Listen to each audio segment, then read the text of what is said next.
Did you recently challenge a 120-pound twig to a foot race, naively thinking your 600-pound squat was going to translate into sprinting power?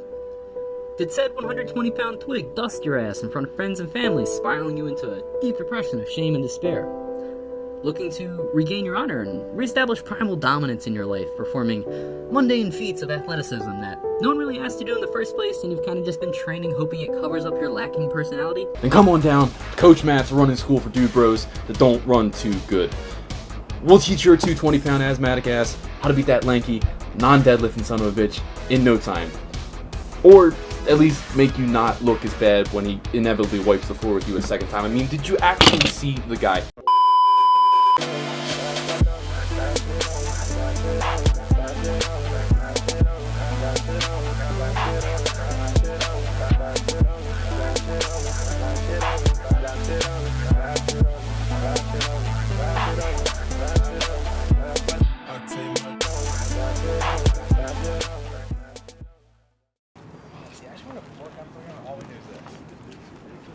So you're a lifter who wants a bit of foot speed, but you can't make it happen. The easy answer to this question is to say you're bad at running because you're too heavy, all you do is train weights, and last time you did cardio was high school gym class. While I'm probably not wrong, I don't really like these excuses. I think a big guy can 100% be a competent runner. They just need to unlearn a few strength training tendencies that work really well for increasing your progress with weights, but tend to make running a lot more difficult than it needs to be.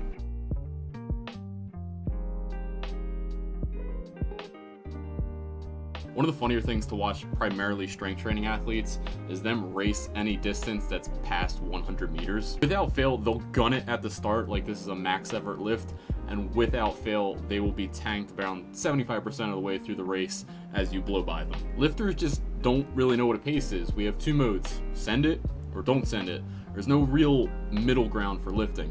And this makes sense, right? With lifting, you don't really have to worry about gassing out that much. If you're a power lifter, you don't even remember what doing a set above 5 reps feels like. And even for bodybuilders where volume can be genuinely quite high, you're still not at that risk of, starting a set too fast, so to speak. You can choose a set of weights that are too heavy for the prescribed reps, but you can't, go out too fast. With running, unfortunately, you can absolutely tank yourself if you go out too fast for your intended distance for the run and your current fitness level, and doing this can actually almost completely tank an entire running workout.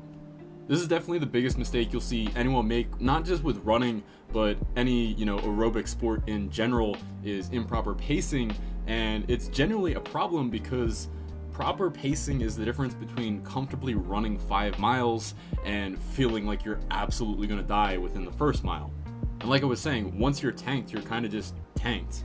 It can legitimately ruin an entire workout if you're not careful. While I think this is just a skill you get better at simply by doing it, I do think a mental cue can kind of help you out with this. Just consider every single run you do, regardless of distance, as progressive. All this means is that instead of starting out at a super fast pace, you're going to slowly creep the pace up as the run progresses. So you're going to start at a conservative pace, even if it feels like it's too easy, then you're going to creep it up over the course of your entire run. It's significantly better to have the start of a run feel maybe too easy for you and then be able to crank it up late in the workout than it is to completely gas yourself and not be able to get into the prescribed volume that you need to progress with your running training. Takes a bit of patience, but get yourself out of that kind of all or nothing mentality with training. Works really well for lifting some heavy ass weight, but it can really ruin a running workout, and I think this is why people think running is a lot harder than it actually is. They're just not running at the appropriate pace for their current fitness level.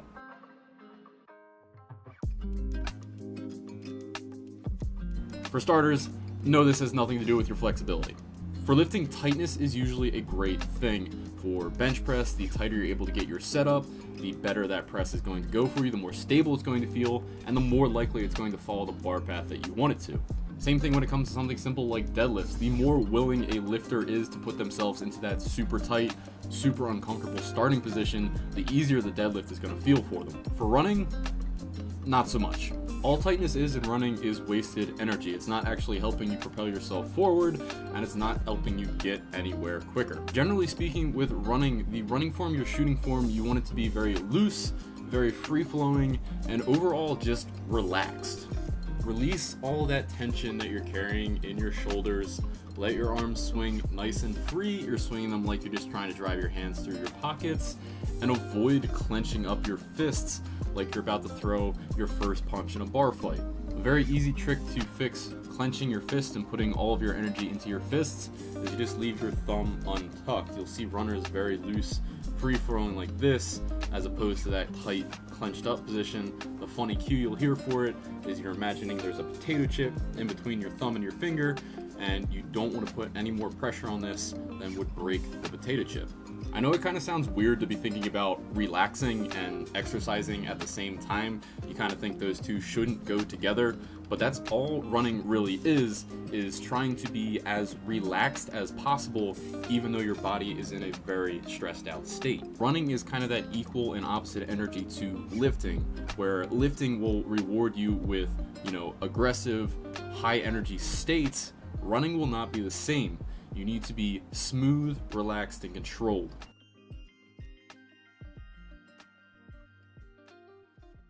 As stupid as it sounds, something as small as how you are breathing can genuinely affect, one, how you subjectively feel in terms of how tired you are and how stressed out you are, and two, how quickly you get to that state. For starters, this just comes back to we want to be as relaxed as possible when we're running, and when you get into that, higher intensity state with running, you're getting tired and you kind of get that, puppy dog panting style breathing.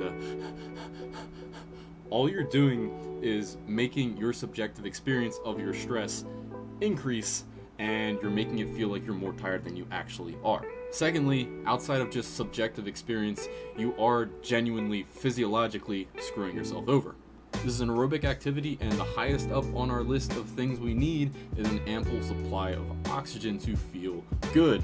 By taking those short stifled breaths, you're just limiting your body's ability to bring in oxygen and limiting your performance overall. For my longer runs at a slower pace, that kind of, pace where you can have a conversation with the person next to you, I like to have nice, deep, relaxed breaths where I'm taking a nice deep breath in through my nose and slowly exhaling through my mouth.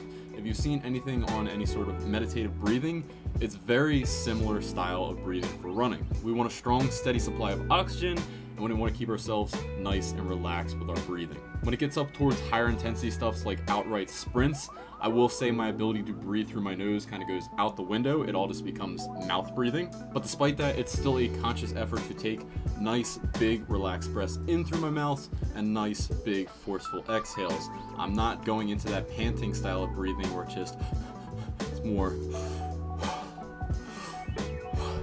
And that's really it.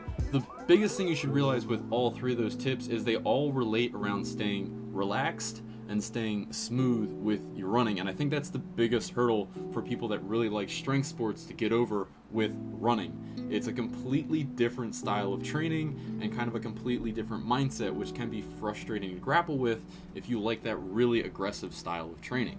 The SENDIT mentality, while I love it, is only going to get you so far with running. There's only so much you can kind of willpower yourself through with this, and if you're not paying attention to being nice and smooth, nice and relaxed, and nice and patient with your running, you can be running yourself into the ground a lot quicker than you would be otherwise. That'll be it for this one, guys.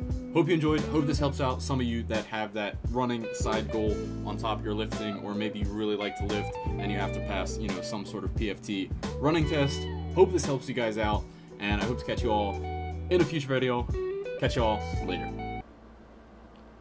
I don't think I could have chosen a tighter tank top to do this bit with.